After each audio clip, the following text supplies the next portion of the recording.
Well, some of America's biggest cities now facing a dueling crisis as temperatures start dropping. In New York City, the problems involving migrants and homelessness could get much worse.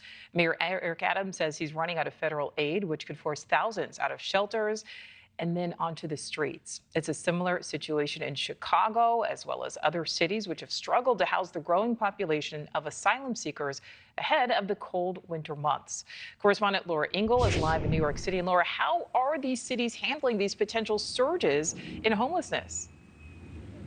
Hey, Nichole. Well, it's really turned to be quite a challenge, and that is really putting it mildly, from New York City to Chicago to Denver. All of these places that are facing this dual crisis, as you mentioned, many people predicting that this challenge and competition of trying to get these people housed to stay warm, to find a bed, is only going to get worse as we start getting colder and colder. It was really cold here this weekend in New York City, and as many look at the calendar, they know it's only going to get worse, as also these budgets are stretched to the limit. And that is what is happening here in New York City. It's bursting at the seams when it comes to housing both of these groups. And according to the city's own numbers, about 118,000 people are staying in city shelters, and over 64,000 of them are migrants. And just to compare that for you, in January of last year, the total number in city shelters was just over 60,000 people. So New York City Council members are now reportedly questioning New York City Mayor Eric Adams' administration about a recent report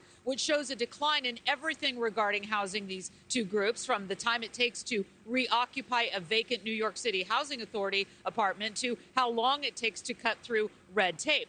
Over in Chicago, where you are, there are reports that some asylum seekers who made it to the Windy City have now turned around after experiencing a recent cold front and lack of jobs, realizing what the months ahead will bring, and are said to be going back to the border or warmer cities. As many as 2,800 migrants are still awaiting shelter placement after the city's existing shelter network has maxed out.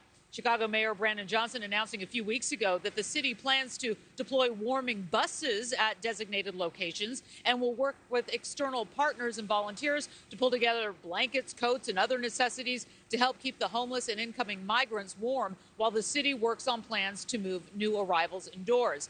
And as New York City struggles with its right to shelter guarantee, which is what is in place here, it's why so many migrants and homeless do come here. You know, the city is working to see exactly what they can do. They are just flat out running out of places.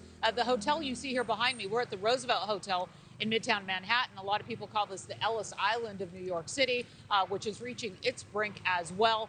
So many people are scrambling, the city leaders are scrambling to find solutions before we get into that real frigid temperature drop. Back to you. All right, Laura Ingle live for us in New York. Thank you. Thank you for watching. Go to newsnationnow.com to find News Nation on your television provider. And don't forget to click the red subscribe button below to get more of News Nation's fact-driven, unbiased coverage.